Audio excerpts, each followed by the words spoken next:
1.1 An Astrologer's Day. R. K.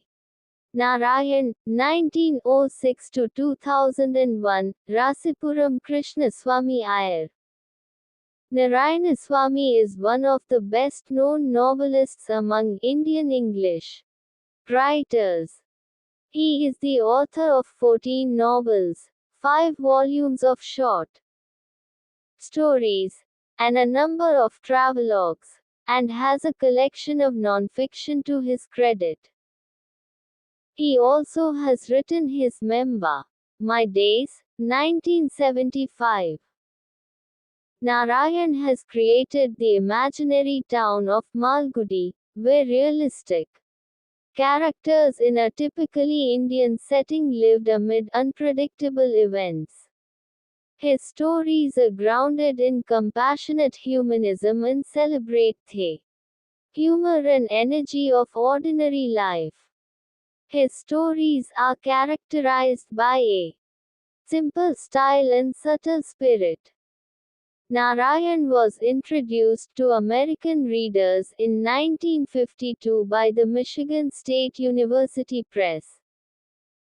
These include Swami and Friends, The Bachelor of Arts, 1937, The Dark Room, 1938, An Astrologer's Day and Other Stories, 1947, Mr. Sampath, 1949, The Financial Expert, 1954, Waiting for the Mahatma, 1955, The Guide, 1958, and many other books.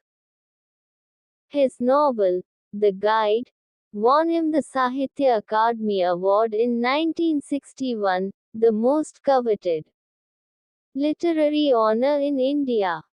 His writing is distinguished by humor and unoffending irony, a unique Indianness and a simplicity which is utterly charming and authentic. Narayan typically portrays the peculiarities of human relationships and the paradoxes of Indian daily life. His style is graceful, marked by genial humor, elegance and simplicity. An Astrologer's Day.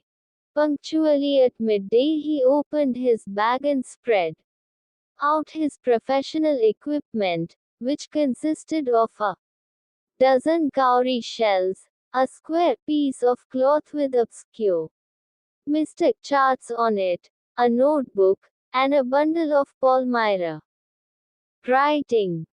His forehead was resplendent with sacred ashen vermilion, and his eyes sparkled with a sharp abnormal gleam which was really an outcome of a continual searching look for customers, but which his simple clients took to be a prophetic light and felt comforted.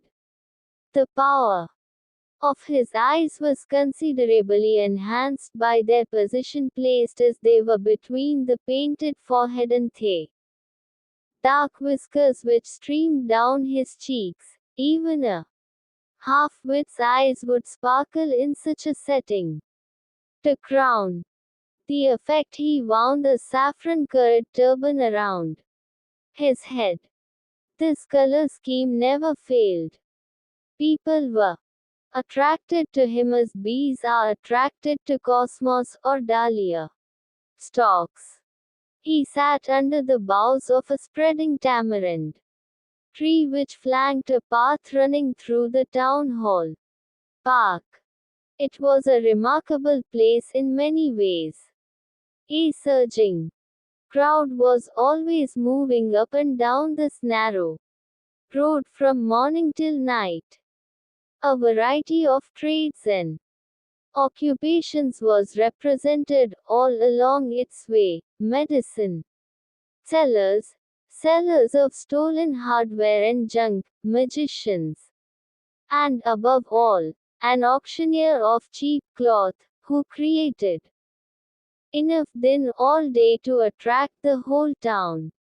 Next to him, in vociferousness, came a vendor of fried groundnut, who gave his wear a fancy name each day, calling it Bombay ice cream one day and on the next, Delhi almond, and on the third, Raja's delicacy, and so on and so forth. And people flocked to him. A considerable portion of this crowd dallied before the astrologer too. The astrologer transacted his business by the light of a flare which crackled and smoked up above the groundnut heap nearby. Half the enchantment of the place was due to the fact that it did not have the benefit of municipal lighting. The place was lit up by shop lights. One or two had hissing gas lights, some had naked flares stuck on poles, some were lit up by old cycle lamps, and one or two, like the astrologer, managed without lights of their own. It was a bewildering crisscross of light rays and moving shadows.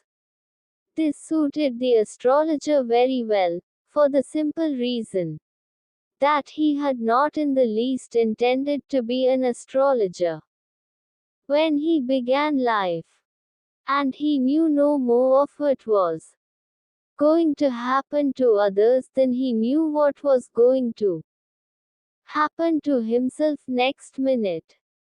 He was as much a stranger to the stars as were his innocent customers. Yet he said things which pleased and astonished everyone. That was more a matter of study, practice, and shrewd guesswork. All the same, it was as much an honest man's labor as any other, and he deserved the wages he carried home at the end of a day. He had left his village without any previous thought or plan. If he had continued there, he would have carried on the work of his forefathers, namely, tilling the land, living, marrying, and ripening in his cornfield and ancestral home. But that was not to be. He had to leave home without telling anyone, and he could not rest till he left it behind a couple of 100 miles. To a villager it is a great deal, as if an ocean flowed between. He had a working analysis of mankind's troubles, marriage, money, and the tangles of human ties. Long practice had sharpened his perception. Within 5 minutes, he understood what was wrong. He charged 3 pies per question, never opened his mouth till the other had spoken for at least 10 minutes, which provided him enough stuff for a dozen answers and advices. When he told the person before him, gazing at his palm, in many ways you are not getting the fullest results for your efforts, 9 out of 10 were disposed to agree with him. Or he questioned, is there any woman in your family, maybe even a distant relative, who is not well disposed towards you? Or he gave an analysis of character. Most of your troubles are due to your nature. How can you be otherwise with Saturn where he is? You have an impetuous nature and a rough exterior. This endeared him to their hearts immediately. For even the mildest of us loves to think that he has a forbidding exterior. The nuts vendor blew out his flare and rose to go home. This was a signal for the astrologer to bundle up too, since it left him in darkness except for a little shaft of green light which strayed in from somewhere and touched the ground before him. He picked up his cowrie shells and paraphernalia and was putting them back into his bag when the green shaft of light was blotted out. He looked up and saw a man standing before him. He sensed a possible client and said, "You look so careworn. It will do you good to sit down for a while and chat with me." The other grumbled some reply vaguely. The astrologer pressed his invitation, whereupon the other thrust his palm under his nose, saying, "You call yourself an astrologer?" The astrologer felt challenged and said, tilting the other's palm towards the green shaft of light, "Yours is a nature." "Oh, stop that," the other said. "Tell me something worthwhile." Our friend felt piqued. "I charge only 3 pies per question, and what you get ought to be good enough for your money." At this the other withdrew his arm, took out an anna, and flung it out to him, saying, "I have some questions to ask.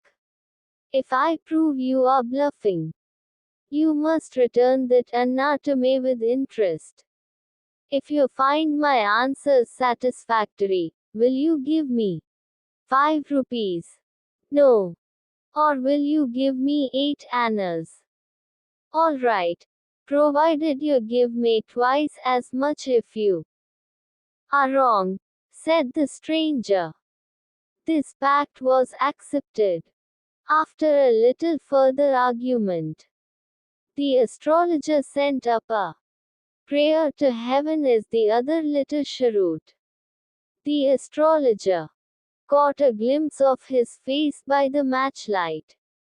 There was a pause as cars hooted on the road, jutka drivers swore at their horses, and the babble of the crowd agitated the semi-darkness of the park. The other sat down, sucking his cheroot, puffing out, sat there ruthlessly. The astrologer felt very uncomfortable. "Here, take your anna back. I am not used to such challenges. It is late for me today." He made preparations to bundle up. The other held his wrist and said, "You can't get out of it now. You dragged me in while I was passing." The astrologer shivered in his grip, and his voice shook and became faint. "Leave me today. I will speak to you tomorrow." The other thrust his palm in his face and said, "Challenge is challenge. Go on." The astrologer proceeded with his throat drying up. "There is a woman." "Stop," said the other. "I don't want all that. Shall I succeed in my present search or not? Answer this and go. Otherwise, I will not let you go till you disgorge all your coins." The astrologer muttered a few incantations and replied, "All right. I will speak. But will you give me a rupee if what I say is convincing? Otherwise, I will not open my mouth, and you may do what you like." After a good deal of haggling, the other agreed. The astrologer said, "You were left for dead. Am I right?" "Ah, tell me more." "A knife has passed through you once," said the astrologer. "Good fellow." He bared his chest to show the scar. "What else?" "And then you were pushed into a well nearby in the field. You were left for dead." "I should have been dead if some passer-by had not chanced to peep into the well." exclaimed the other, overwhelmed by enthusiasm. When shall I get at him? He asked, clenching his fist. In the next world, answered the astrologer. He died 4 months ago in a far-off town. You will never see any more of him. The other groaned on hearing it. The astrologer proceeded. Guru Nayak, you know my name. The other said, taken aback. As I know all other things. Guru Nayak, listen carefully to what I have to say. Your village is 2 days' journey due north of this town. Take the next train and be gone. I see once again great danger to your life if you go. From whom? He took out a pinch of sacred ash and held it to him. Rub it on your forehead and go home. Never travel southward again, and you will live to be 100. Why should I leave home again? The other said reflectively. I was only going away now and then to look for him and to choke out his life if I met him. He shook his head regretfully. He has escaped my hands. I hope at least he died as he deserved. Yes, said the astrologer. He was crushed under a lorry. The other looked gratified to hear it. The place was deserted by the time the astrologer picked up his articles and put them into his bag. The green shaft was also gone, leaving the place in darkness and silence. The stranger had gone off into the night, after giving the astrologer a handful of coins. It was nearly midnight when the astrologer reached home. His wife was waiting for him at the door and demanded an explanation. He flung the coins at her and said, count them. One man gave all that. 12.5 annas, she said, counting. She was overjoyed. I can buy some jaggery and coconut tomorrow. The child has been asking for sweets for so many days now. I will prepare some nice stuff for her. The swine has cheated me. He promised me a rupee, said the astrologer. She looked up at him. You look worried. What is wrong? Nothing.